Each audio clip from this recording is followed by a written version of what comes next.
ഈ ചട്ടവിരുദ്ധ നിയമനം ആരംഭിച്ച് ഗവർണർ കാരണം കാണിക്കൽ നോട്ടീസ് നൽകിയ വിസിമാർക്കെതിരായ നടപടികൾ ഏത് തരത്തിലാണ് ആരംഭിക്കേണ്ടത് എന്ന് സംബന്ധിച്ച് രാജ്ഭവൻ ഒരു ചർച്ച ചെയ്തുകൊണ്ടിരിക്കുകയാണ്. അതുമായി ബന്ധപ്പെട്ട് രാജ്ഭവന്റെ ഇടപെടലും നമ്മൾ വളരെ പ്രതീക്ഷയോടെയാണ് അല്ലെങ്കിൽ ആകാംക്ഷയോടെയാണ് നോക്കിക്കാണുന്നത് അല്ലേ?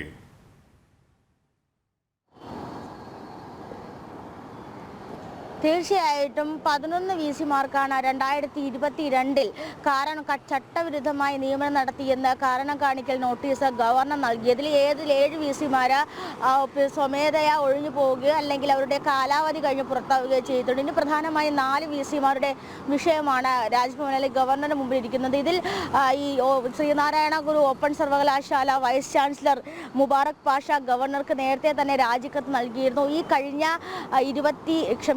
കഴിഞ്ഞ 4-നായിരുന്നു ഈ കാരണം കാണിക്കൽ നോട്ടീസ് അയച്ചുകൊണ്ട് അല്ലെങ്കിൽ വിസിമാർ നേരിട്ട് രാജ്ഭവനിലെത്തി അല്ലെങ്കിൽ ഹിയറിങ്ങിന് പങ്കെടുക്കണമെന്ന് രാജ്ഭവൻ അറിയിച്ചിട്ടുണ്ടായിരുന്നത്. പക്ഷേ ഈ ഓപ്പൺ സർവകലാശാല open university vice chancellor Mubarak Pasha ഹിയറിങ്ങിൽ പങ്കെടുക്കാതെയാണ് രാജിക്കത്ത് നൽകിയത്.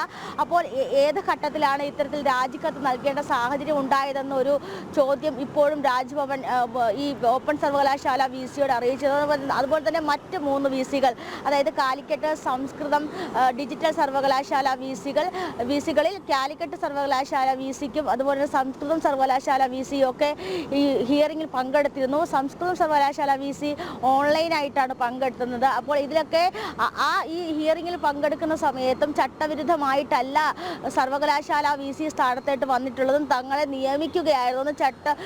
ചട്ടപ്രകാരം തങ്ങളെ ഗവൺമെൻറ് അല്ലെങ്കിൽ ഉന്നത വിദ്യാഭ്യാസ വകുപ്പ് സർവകലാശാല വൈസ് ചാൻസലറായിട്ട് നിയമിക്കുകയായിരുന്നു എന്നൊരു ആവർത്തനമാണ് പല ഘട്ടങ്ങളിലും ഈ 4 വിസിമാരിൽ നിന്നും ഉണ്ടായിട്ടുള്ളത്. ആ ഒരു സാഹചര്യത്തിലാണ് വ്യക്തമായ റിപ്പോർട്ട് നേടിക്കൊണ്ടും അതുപോലെ നിയമോപദേശം തേടിക്കൊണ്ടും ഈ സർവകലാശാല വിസിമാർക്ക് ഗവർണർ അല്ലെങ്കിൽ രാജ്ഭവന്റെ ഭാഗത്ത് നിന്നും ഒരു നടപടി ഉണ്ടാവുക അല്ലെങ്കിൽ ഉടനടി ഒരു നടപടി ഉണ്ടാവുക എന്നൊരു കാര്യത്തിൽ ഇപ്പോൾ നമുക്കറിയാം.